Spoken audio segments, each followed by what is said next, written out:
आसंतु आज्ञा जानिबा स्वतंत्र कार्यक्रम प्रत्येक रविवार दिन आपण मान जो ये भित्तिरी कथा माध्यम रे कमेंट माध्यम रे जो प्रश्न उपस्थापन करूचन तार उत्तर प्रदान करबा संगे संगे आपणक मनरु संदेह को दूरीभूत करबा पाई ये पुराण रहस्य ये स्वतंत्र प्रयास तेबे आसंतु जानिबा आपण माने कमेंट माध्यम रे जो प्रश्न उपस्थापन करिछन जड़े बंधु प्रश्न उपस्थापन करिछंती चारि जुगरे चारि जन पुरुष संतान जन्म करथिले बा संतान जन्म देइथिले से चारि जन पुरुष की निश्चित भाव रे आपणक मनरु संदेह को दूरीभूत करबा पई यार उत्तर आमे प्रदान करिबा। आउ जने बंधु कमेंट माध्यम रे प्रश्न उपस्थापन करिसंती श्रीक्षेत्र धाम पुरी श्रीक्षेत्र धाम रे काहे कि शंख बाजे नाही केते दिनरु शंख बाजे नाही शंख न बाजिबार कारणटा कोन निश्चित भाव रे आम शास्त्र मध्य रे जो तथ्य लुकायित भाव रे अछि निश्चित आपनक आगरे उपस्थापन करी मनरु संदेह को दूरीभूत करिबा। आउ जने बंधु प्रश्न उपस्थापन करिसंती जे प्रत्येक न्यायालय मानंकरे सुप्रीम कोर्ट हो बा हाई कोर्ट हो ये जो कोर्ट परिसर मध्य रे जने देवींकर मूर्ति अछि एवं तांको आखिरे पट्टी बंधा होईछि हाथ रे गुटा तराजुटे अछि ए देवी जनक किए आखिरे काहे की पट्टी बंधा होईछि हाथ रे काहे की तराजुटे अछि यार तात्पर्य कोन प्रत्येक न्यायालय रे देवी जनक किए विद्यमान अछन निश्चित भाव रे यार उत्तर मध्य आपण मान आगरे प्रदान करिबो।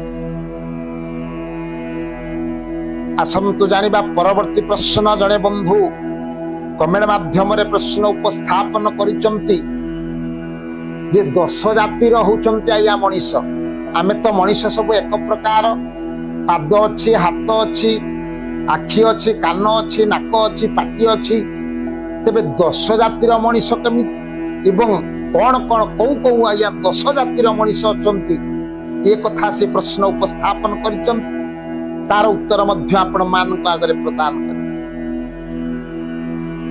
आउ जने बंधु प्रश्न उपस्थापन करिसंती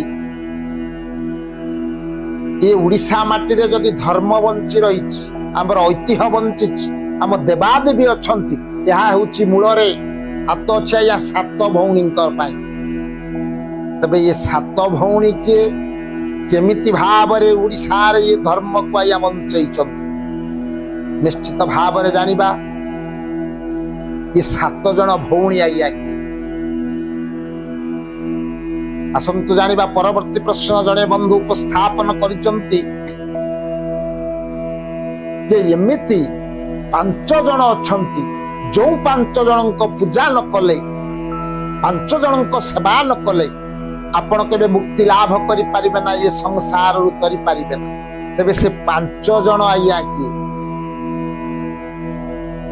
आउ जने बंधु प्रश्न उपस्थापन करिसंती आया 5 जनकर नाम धरा जाए ना से 5 जन किए काहे कि तांको नाम धरा जाए ना निश्चित भाव रे यार उत्तर मध्य आपण मान को आगरे प्रदान करिब। आउ जने बंधु प्रश्न उपस्थापन करिसंती रामायण रे श्रेष्ठ चरित्र होचंती 7 जन श्रेष्ठ होचंती रामायण रे 7 जन श्रेष्ठत्व तांको निकट रे अछि आज्ञा तांकर विकल्प केई ना ये 7 जन श्रेष्ठ चरित्र ये रामायण मध्य रे 7 जन की निश्चित भाव रे यार उत्तर मध्य आपण मान को आगरे प्रदान करिबा। संत जानिबा या जे प्रथम प्रश्न थिला 4 जन पुरुष 4 जुगरे संतान जन्म देइथिले ये 4 जन पुरुष आया की तबे ये 4 जन पुरुष होचंती आया प्रथमे सत्य जुग ସତ୍ୟ ଯୁଗରେ କଉ ପୁରୁଷ ଆଜ୍ଞା ସନ୍ତାନ ଜନ୍ମ ଦେଇଥିଲେ? ବଳରାମ ଦାସଙ୍କର ବ୍ରହ୍ମାଣ୍ଡ ଭୂଗୋଳରେ କଥା ଆଜ୍ଞା ପ୍ରମାଣ। ଆଇ ବଟମକୁ ଦବେଇଲେ ଆଜ୍ଞା ସବିଶେଷ ଭିଡିଓ ପାଇବେ। ସୁନ୍ଦର ଭାବରେ କଥା ବର୍ଣ୍ଣିତ ହୋଇଅଛି। ତଥାପି ସଂକ୍ଷେପରେ ମୁଁ ଆପଣମାନଙ୍କ ଆଗରେ ଉତ୍ତର ରଖିବି। ସତ୍ୟ ଯୁଗରେ କଉ ପୁରୁଷ ସନ୍ତାନ ଜନ୍ମ ଦେଇଥିଲେ? ଯେ କାଳେ ନଥିଲା ପବନ, ନଥିଲେ ଗ୍ରହ ତାରା ଗଣ, ନଥିଲା ସୃଷ୍ଟିର ସଞ୍ଚାର, ନଥିଲେ ଚନ୍ଦ୍ର ଦିବାକର। ଯେତେବେଳେ ସୃଷ୍ଟି ଆଜ୍ଞା ସର୍ଜନା ହୋଇ ନଥିଲେ, ପ୍ରଥମେ ଥିଲା ଆଜ୍ଞା ଅନାଦି ବ୍ରହ୍ମ। ଇଏ ଅନାଦି ବ୍ରହ୍ମଙ୍କ ନିକଟରୁ, ଇଏ ହଉଛନ୍ତି ପୁରୁଷ, ହଉଛନ୍ତି ଅନାଦି ବ୍ରହ୍ମ। ଏ ଅନାଦି ବ୍ରହ୍ମଙ୍କ ନିକଟରୁ ଶରୀର ବିନ୍ଦୁ ଛୁଳିଲା, ତ୍ରୟ ଭାଗରେ ବିରାଜିଲା। ଏ ଅନାଦି ବ୍ରହ୍ମଙ୍କ ନିକଟରୁ ଯେତେବେଳେ ଶରୀର ବିନ୍ଦୁ ଛୁଳିଲା, ତ୍ରୟ ଭାଗରେ ବିରାଜିଲା, ବ୍ରହ୍ମା ବିଷ୍ଣୁ ମହେଶ୍ୱର ତିନି ଜଣ ସନ୍ତାନ ଜନ୍ମ ଗ୍ରହଣ କଲେ ଅନାଦି ବ୍ରହ୍ମଙ୍କ ନିକଟରୁ। ଇଏ ହେଲା ସତ୍ୟ ଯୁଗର ଘଟଣା। ତେବେ ଆପଣ କହିବେ ଚାରି ଯୁଗରେ ଚାରି ଜଣ ପୁରୁଷ ସନ୍ତାନ ଜନ୍ମ ଦେଇଛନ୍ତି। ଆଜ୍ଞା ତ୍ରେତୟା ଯୁଗରେ କିଏ ସନ୍ତାନ ଜନ୍ମ ଦେଲେ? ଆଇ ବଟମକୁ ଦବେଇଲେ ସବିଶେଷ ଭିଡିଓ ପାଇବେ। ତଥାପି ସେ ଆଉ କେହି ନୁହନ୍ତି, ସେ ହେଉଛନ୍ତି ଯୋଗ ଜନ୍ମା ରାବଣ। ଚଉଦିନ ଦିଗ୍ବିଜୟ କରି ଫେରିବା ସମୟରେ ଦେଖିଲେ ସ୍ୱର୍ଗକୁ ଗୋଟା ସିଢି ଲାଗିଛି। ସେ ସିଢିରେ ଜଣେ ବ୍ରାହ୍ମଣ ଚାଲିଛନ୍ତି।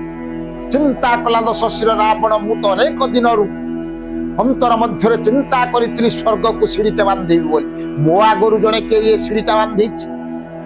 ଯାଇ ପହଞ୍ଚିଲେ ଜଣେ ବ୍ରାହ୍ମଣ ଯାଉଛନ୍ତି, କହିଲେ ଛିଡା ହୁଅ। ପ୍ରକୃତରେ ତମର ପରିଚୟ, ତମେ ଯାଉଛ କୁଆଡେ? ଏ ସିଢି କିଏ ନିର୍ମାଣ କରିଛନ୍ତି?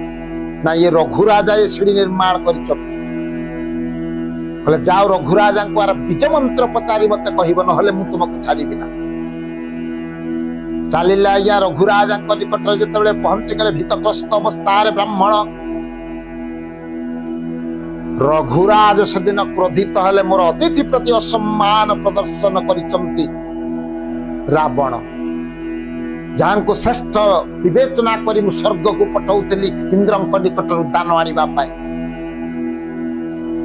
କ୍ରୋଧରେ ଜର୍ଜରିତ ହୋଇ ସେଦିନ ରଘୁରାଜା ବ୍ରହ୍ମବାଣକୁ ଅଭିମନ୍ତ୍ରିତ କରି ରାବଣ ଉଦ୍ଦେଶ୍ୟରେ ଆଜ୍ଞା ଛାଡିଥିଲେ। ସର୍ବଗ୍ରାସୀ ରୂପକୁ ଧରି ଯେତେବେଳେ ସେ ବ୍ରହ୍ମବାଣ ଚାଲିଲା ଗ୍ରାସ କରିବା ପାଇଁ ରାବଣ ଜାଣିଗଲା ବ୍ରହ୍ମବାଣ ଆସୁଛି, ଆଉ ରକ୍ଷା ନାହିଁ। କିଏ ବଞ୍ଚେଇବ ସଂସାରରେ? ବ୍ରହ୍ମବାଣ କବଳରୁ ତ କେହି ରକ୍ଷା କରିପାରିବେ ନା। ଯାଉଛି, ମତେ ତ ବର ଦେଇଛନ୍ତି 56 ଗଣ୍ଡା ଯୁଗ ବଞ୍ଚିବି। ବେଦପତି ବ୍ରହ୍ମାଙ୍କ ନିକଟରେ ଯାଇ ଶରଣ ପଶିଲେ। ବ୍ରହ୍ମା ଗଲେ ସେଦିନ ପ୍ରକାଶ କଲେ, ରାବଣ ନିଜର ମୃତ୍ୟୁକୁ ନିଜେ କାମନା କଲୁ, ଏଇ ଶରରେ ତର ମୃତ୍ୟୁ। ହେଲେ ଆପଣ ଯେ 56 ଗଣ୍ଡା ଯୁଗକୁ ବର ଦେଇଥିଲେ, ନା ନିଜ କଲା କର୍ମ ତୁ ନିଜ କଲା କର୍ମ ଭୋଗେ ନିଜେ ନର ଏଳି ନ ପାରେ ତା ବ୍ରହ୍ମା ହରିହର କେହି ଏଡେଇ ପାରିବେ ନା। ନିଜ ମୃତ୍ୟୁକୁ ନିଜେ କାମନା କରିଛୁ। ହେଲେ ମତେ ବଞ୍ଚେଇ ଦିଅନ୍ତୁ ହେ ବେଦପତି।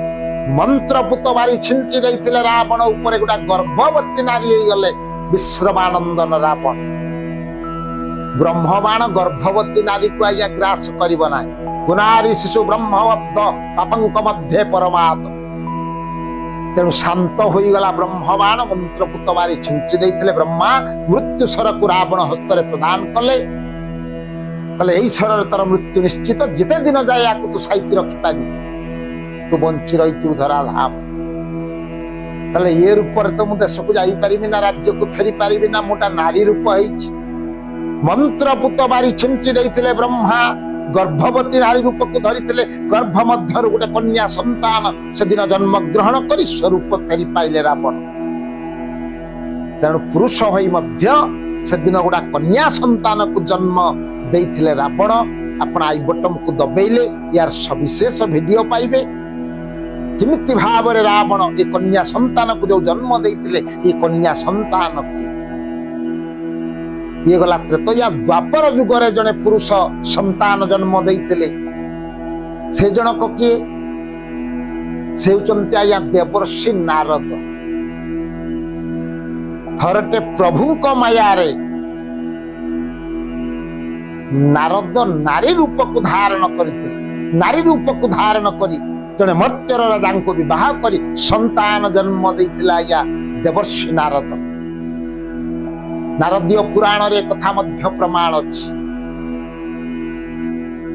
तेणु ये द्वापर जुगरे नारद जन्म देइतिले संतान आउ जने बंधु प्रश्न परवर्ती प्रश्न जो उपस्थापन करिसंती श्रीक्षेत्र धाम रे काहे कि आज्ञा शंख बाजे ना पूर्व पीढ़ी माने प्रमाण देइतिला आज्ञा श्रीक्षेत्र रे शंख बाजुथिला किंतु आज्ञा पुराण प्रमाण देइसंती गुडा शास्त्र अनुमोदित कथा केते दिन ठारू ए श्रीक्षेत्र रे शंख बाजे ना जेते बेले वेद चोरी कला शंखासुर आई बटम को दबेले सविशेष वीडियो पाइबे तथापि मु कहूची शंखासुर जेते बेले ब्रह्मांकर वेद चोरी कला मीन रूप धारण करी शंखासुर को विनाश जेते बेले कले प्रभु प्रथमे मीन रूपे वेद उद्धारी प्रभु वेद तो उद्धार हला चारि वेद आ गोटा वेद लुकायित भाव रे रहिছে से वेद पुणी कौ वेद केते बेले बाहरी मिलिबो से वेद तेणु शंखासुर को जेते बेले विनाश कले प्रभु शंखासुर वर मागितला प्रभु मो मस्तक जिमिति आपनक हस्त रे रहिबो तथास्तु कहितले प्रभु मुंड तो कटा होई जाईछि से दिन शंखासुर प्रकाश कले प्रभु मो मुंड सिना आपनक हस्त रे रहिला गंडीटा कोन कारण हबो गोटा शास्त्र प्रमाण या 22 खंड करी प्रभु से गंडी को काटी देइतले जहा 22 पावच्छ भाव रे अछि से दिन मध्य शंखासुर प्रभुंक निकटरु वचन नैथिला या बर मागी नैथिला ये श्रीक्षेत्र धाम रे कौ दिन जिमिति शंख बाजिबो ना शंख बाजिले अघटन घटिबो पुनर्बार शंखासुर सम्मिश्रण होई जीवित अवस्था को आसीब जद्वारा पुणी प्रलय मचई चलिब पुणी अन्याय अत्याचार चलैब शंखासुर सेते दिन आया शंख बाजे नहीं बोली ये पुराण प्रमाण तेरे प्रकृत आउ गोटे मत मध्य आपण मान आगे उपस्थापन करी आई बटन को दबेले सविशेष वीडियो पाइबे तथापि आज्ञा शंखुआ सेवक था श्रीक्षेत्र आगरु शंख बाजुला 1970 मसीहा ठारू ये शंख बाजिबा बंद हो गला गजपति निर्देश आपण कहे कहीं बंद है ना जो शंखुआ सेवक माने थांती 9 पीढ़ी शंखुआ सेवक वंश निश्चिन्न हो गला जड़े शंखुआ सेवक आसिले तांकर किछि दिन पर तांकर वंश बुड़ी गला तांको वंश रे कहीं जड़े हेले रहिला आउ जड़े शंखुआ सेवक आसिले तांको मध्य दायित्व दिया गला पुणी आज्ञा जड़े सी वंश मध्य निर्वंश है 9टा पीढ़ी शंखुआ सेवक जते बेले विनाश मुख को चली गले तापरे गजपति निर्देश रे सेई दिन ठारू शंख सेवा आज्ञा बा शंख वाद्य श्रीक्षेत्र रे बंद होईछि ये गोटे मत आगे उपस्थापन कर आसतु जानिबा परवर्ती प्रश्न जो बंधु प्रश्न पचारि न्यायालय मानकरे जो देवी जनक आया शोभा पाउचंती आखिरे पटी बंधा होईछि तराजुटे धरिचंती ये देवी जनक किए केते दिन रे देवी अछंती समस्त न्यायालय रे देवी जनक अछंती किए जदि आम हिंदू पुराण रे ये देवींकर स्थान नाही तथापि देवी ये जड़े देवी निश्चित ये यूनान देशर देवी यूनान देशर पुराण अनुसार यूनान ये होचंती न्याय देवी एवं ग्रीस देवता निकटरू ग्रीस जड़े देवता निकटरू आंकर जन्म ये होचंती यूनान देशर देवी तथापि तांकर समिति महत्व गुण थिबारु महत न्याय गुण थिबारु आज आम भारत वर्षरे मध्य प्रत्येक न्यायालय रे से यूनान देशर देवी अछंती तांकर पटचित्र अछि आखिरे पटिबंधा होइचंती यार तात्पर्य कोन आपण आई बटन को दबेले सविशेष वीडियो आपण पाई आत्मीय स्वजन बंधु बांधव विचार क्षेत्र रे कहा प्रति आज्ञा पर्शिकातरता हेबना आत्मीय भावी हुए तो विचारटा एपट सेपट हम ये कथा कहारी को से देखिबे ना कहारी को विचार क्षेत्र रे पातरंतर करिवे ना कहा को दर्शन करिवे ना प्रकृत न्याय को उपस्थापन करिवे तराजु बळी आखिरे पटिबंधा होइचंती से यूनान देशर देवी आई बटन को दबेइले अनेक कथा या भितरे मध्य रहिछि आपण जानि पारि आसंतु जानिबा परवर्ती प्रश्न जो बंधु उपस्थापन करिचंती 10 जातिर मनीष 10 जातिर मनीष किए आमे तो सब एक प्रकार जन्म ग्रहण करिछु पुरुष नारी दी प्रकार आमे रहउचे तबे ये 10 जातिर मनीष किए ना शास्त्र प्रमाण अनुसार देव मनुष्य गंधर्व यक्ष पिशाच राक्षस खर मृग कपिकाक 10 संख्य प्रकृति का देव मनुष्य गंधर्व यक्ष पिशाच राक्षस खर मृग कपि काक 10 संख्य प्रकृति ये 10 प्रकार मनीष आया किंतु 10 प्रकार मनीष खाली तो ना 10 प्रकार कर्म अच्छी जानिबा केमिति ना देव जाति क्षमाशीला जो माने देवता जातीय मनीष से माने क्षमा गुण तांको निकट जागृत होई गंधर्व मधुर स्वरा जो माने गंधर्व जातीय मनीष से मानकर स्वरटा या अमृत बळी मधुर देव मनुष्य यक्षश्च कृपणश्चैव जो माने यक्ष से मानकर कृपण स्वभाव एमिति आज्ञा 10 जाति मनीषर 10 प्रकार गुण अच्छी आपण आई बटन को दबेइले सविशेष वीडियो प्राप्त हेबे आपण सब्सक्राइब करिवे एवं आई बटन को दबेइबे जद्वारा आपण समस्त वीडियो यार तारतम्य 10 जातिर मनीषंकर जो 10 प्रकार गुण एक कथा आपण जानि पारि आसंतु जानिबा परवर्ती प्रश्न जो बंधु प्रश्न उपस्थापन करथिले ये संसार क्षेत्र रु हमकु तरिबाकु हेले 5 जनक पूजा कले जाई जीव मुक्ति लाभ करिवो संसार रु तरिवो पिता माता गुरु आउ देवता ब्राह्मण से जे देवता ब्राह्मण पितांकर पिता स्वर्ग पिता धर्म पिता ही परमंगत पवित्री प्रतिमा पुण्य प्रियंते सर्वदेवता माता जननी जन्म भूमिश्च स्वर्गादोपि गरियसि मांकर पूजा बापा मांकर पूजा एकांत वांछनीय पिता माता गुरु गुरुंकर सेवा बिना जीव मुक्ति लाभ करि परिबन देवता देवतांक पूजा या देवता मानकर सेवा करिबा उचित ब्राह्मण गुरु ब्राह्मण पिता माता माने प्रत्यक्ष देवता ब्राह्मणंक सेवा करिबा मध्य एकांत भाव रे तांकर पूजा करिबा तांकर सेवा करिबा उचित तेणु पिता माता गुरु आउ देवता ब्राह्मण नीति प्रति पूजुथिबु एही 5 जन ये 5 जनक सेवा कले जीव मुक्ति लाभ करिबो धीरे मात्र संदेह ना आसंतु जानिबा परवर्ती प्रश्न जो बंधु प्रश्न उपस्थापन करिथिले 7 भौणींक पाई आम ये उड़ीसा भूमि रे आज्ञा धर्म बंची रही से 7 भौणी के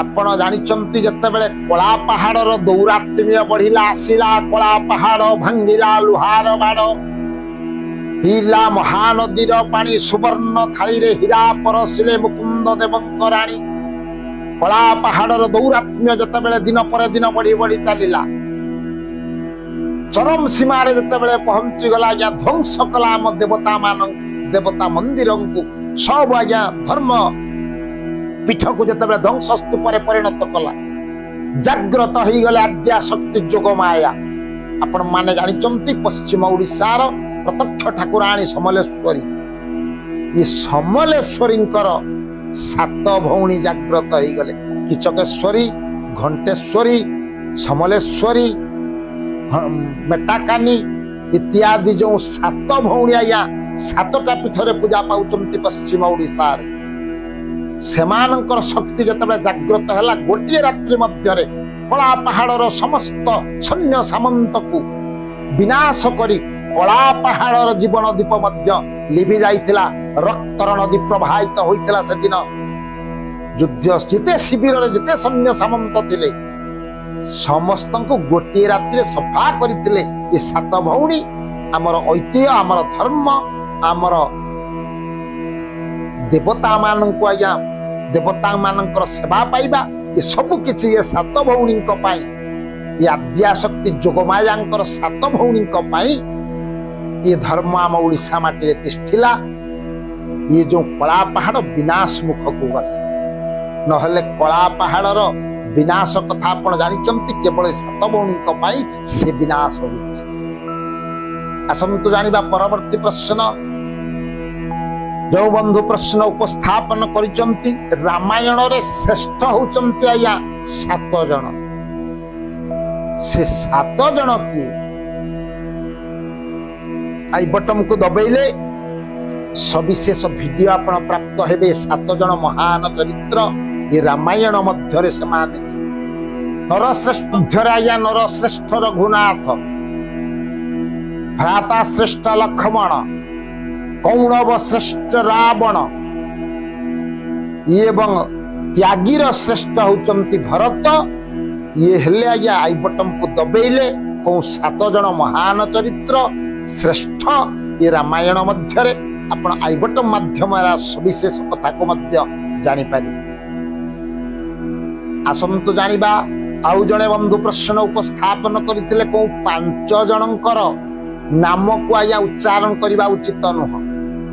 ଇଏ ଗୋଟିଏ ମତ। ନିଜ ନାମକୁ ଉଚ୍ଚାରଣ କରିବା ଆଜ୍ଞା ସଦାବେଳେ ବିଶେଷ ଆବଶ୍ୟକତା ନ ପଡ଼ିଲେ ନିଜ ନାମକୁ ଆପଣ ଉଚ୍ଚାରଣ କରିବେ। ଗୁରୁଙ୍କର ନାମକୁ ବାରମ୍ବାର ଉଚ୍ଚାରଣ କରିବେ ନା, ଆବଶ୍ୟକତା ସ୍ଥଳେ ମଧ୍ୟ ଆପଣ ଥରେ 2 ଥର ଆଜ୍ଞା ତାଙ୍କ ନାମକୁ ନେଇପାରନ୍ତି। ପ୍ରତ୍ୟେକ ସମୟରେ ଗୁରୁଙ୍କ ନାମକୁ ସ୍ମରଣ କରିବେ ସତ୍ୟ, ଉଚ୍ଚାରଣ କରିବେ।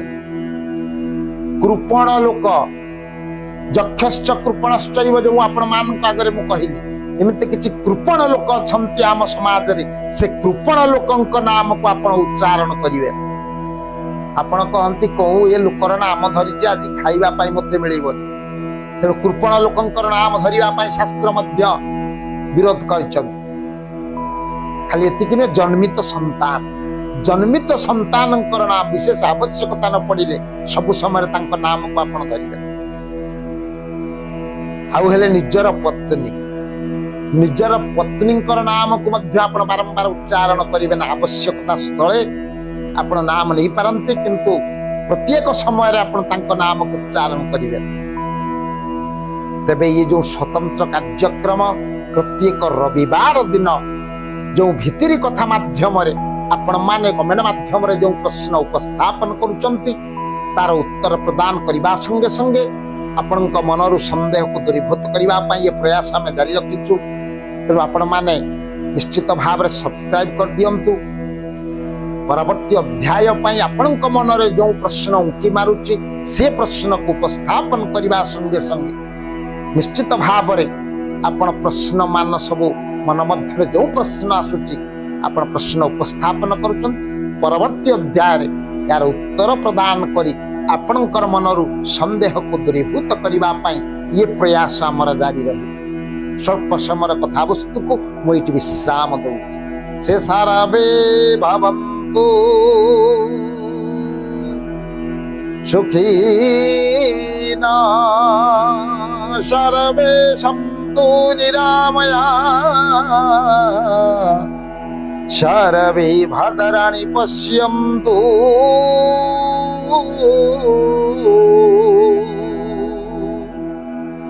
मा कश्चित् दुःखभाग् भवेत्। ओम शान्ति ओम शान्ति ओम शान्ति।